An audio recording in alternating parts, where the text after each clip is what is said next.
Break के बाद आप सभी दर्शकों का स्वागत है। चलिए अब रुख करते हैं अगली कड़ी की ओर।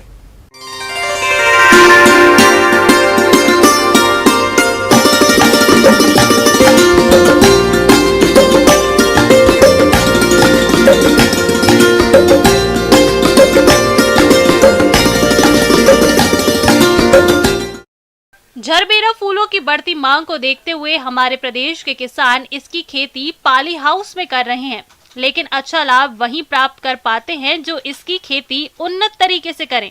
इसलिए अगर आप पॉली हाउस में झरबेरा की खेती करना चाहते हैं तो किस तरह से करें उन्नत तरीके से खेती, आइए जानते हैं विषय विशेषज्ञ सूची गंगवार से।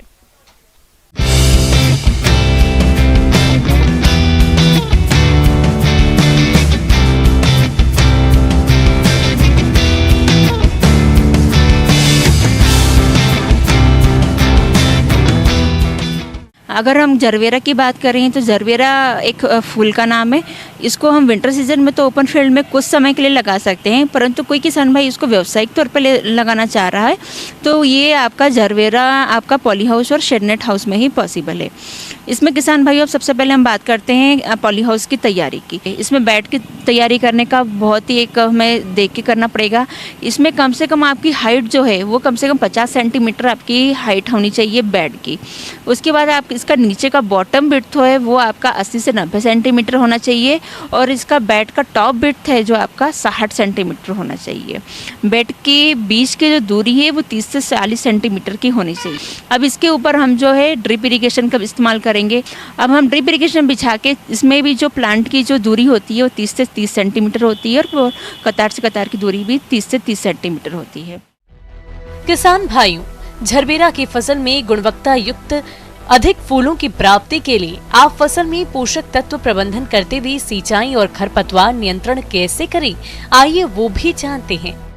फर्टिलाइज़र चूँकि हम सिंगल सुपर फास्फेट और मैग्नीशियम सल्फेट शुरू में इस्तेमाल कर चुके हैं, अब इसमें 3 वीक तक हमको कोई भी फर्टिलाइज़र देने की ज़रूरत नहीं पड़ेगी क्योंकि हम इसमें ड्रिप इरिगेशन का इस्तेमाल करते हैं। तो 3 वीक के बाद ही हमको फर्टिगेशन देना पड़ेगा। फिर आपके पास जो भी वाटर सोल्यूबल फर्टिलाइज़र हो जैसे 19-19-19, 12-61, 13-45, 00-50 जो भी आपके पास हो 18-18-18 उसको हम जो है वो फर्टिगेशन के थ्रू जो है आपका डेली इंटरवल बेस पे या फिर वीक में 2 बार हम इसको फर्टिगेशन के थ्रू देंगे।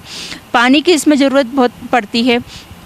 पर डे आप पर प्लांट 700 ml जो वाटर जो है पानी की रिक्वायरमेंट एक पौधे को होती है। तो हमको जो भी आपका ड्रिप इरिगेशन का डिस्चार्ज हो उसके हिसाब से हमको पानी देना है। पर दिन में हमको 20 से 25 लीटर जो है अगर हम ड्रिप इरिगेशन चला दें तो वो पर्याप्त रहेगा। पर ज़रूरत से ज़्यादा पानी ना चलाएं क्योंकि पॉली हाउस के अंदर ज़रा सा भी ह्यूमिडिटी अगर बढ़ गई तो इसमें इन्फेक्शन जो है पौधों को ज़्यादा रहेगा। पौधों की अगर हम फूलों की बात करें तो 70 से 80% ह्यूमिडिटी अंदर होना चाहिए, ये इसके लिए पर्याप्त रहता है। और टेम्परेचर की अगर हम बात करें तो दिन का टेम्परेचर 22 से 25 डिग्री सेंटीग्रेड और नाइट का टेम्परेचर आपका 20 से 22 डिग्री सेंटीग्रेड जो है इसका होना चाहिए। अब हम इसमें बात करें वीडिंग की। वीडिंग अगर आपके वेट के ऊपर कुछ आ जाए तो हम हाथ के थ्रू करेंगे, कोई केमिकल का स्प्रे इसमें ना करें, लेबर के द्वारा इसको हाथ से ही निंदाई गुड़ाई करवाएं। इससे क्या होगा, निंदाई गुड़ाई से आपके बेड पे जो है एरेशन भी अच्छा होगा और पौधों की जड़ों का में अच्छी उसमें हवा जाएगी। किसान भाइयों, झरबेरा की फसल से अधिक फूलों की प्राप्ति के लिए आप फसल में कीट और रोगों की पहचान करके नियंत्रण कैसे करें, आइए जानते हैं। अब हम इसमें कुछ इंसेक्ट की बात करें। अब चूँकि हम ये पॉली हाउस के अंदर ले रहे हैं तो इसमें साइड में आपका इंसेक्ट प्रूफ नेट लगा रहता है, तो इसमें ज़्यादा बीमार कीड़ों की संभावना नहीं रहती है। परंतु क्या होता है, कभी कभी टेम्परेचर और ह्यूमिडिटी ज़्यादा हो जाने से इनकी जो है ज़्यादा जो है इन्फेक्शन हो जाता है। अब इसमें सफ़ेद मक्खी आती है जो क्या करती है, रस चूसक कीट है, आपके रस चूसती है पत्तियों का, फूलों का। तो इससे क्या होता है, आपके फूलों की क्वालिटी बहुत ख़राब होगी और प्रकाश संश्लेषण की क्रिया जो है बाधित हो जाती है पौधों की। तो इसके लिए इमिडाक्लोपरिड की दवाई होती है, वो 1 ml दवा पर लीटर पानी में डाल के हम स्प्रे कर सकते हैं। इसमें माइट का प्रकोप ज़्यादा होता है, माइट के लिए भी ओमाइट नाम की एक दवा आती है तो उसको 1 ml पर लीटर पानी में डाल के हम इसमें स्प्रे कर सकते हैं। लीफ माइनर का प्रकोप ज़्यादा होता है झरबेरा के पौधों में, तो उसके लिए नीम तेल का भी इस्तेमाल कर सकते हैं या क्लोरोपाइरीफास का इस्तेमाल करते हैं। नीम तेल के लिए हम 5 ml जो दवाई है पर लीटर पानी में डाल के स्प्रे कर सकते हैं और क्लोरोपाइरीफास की जो मात्रा है वो 1 ml मात्रा पानी में डाल के जो इसमें स्प्रे कर सकते हैं।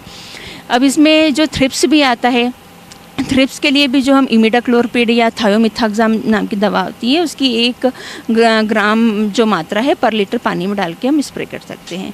अब हम इसमें बीमारियों की कुछ बात कर लें तो बीमारियों में जो है इसमें रूट रोड बीमारी आती है, तो उसके लिए भी हम कोई फंजिसाइड का इस्तेमाल जो है कर सकते हैं। तो इसके लिए हम कार्बेंडाजिम जो है 2 ग्राम पर लीटर पानी में डाल के स्प्रे कर सकते हैं। पाउडरी मिल्ड्यू भी आता है।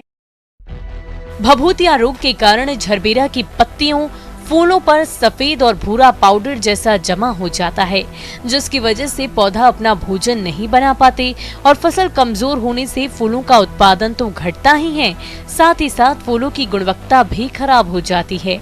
इसलिए आप इस रोग के नियंत्रण के लिए घुलनशील गंधक की 3 ग्राम मात्रा को प्रति लीटर पानी में घोलकर फसल पर छिड़काव करें, जिससे कि इस रोग का नियंत्रण आसानी से हो जाता है।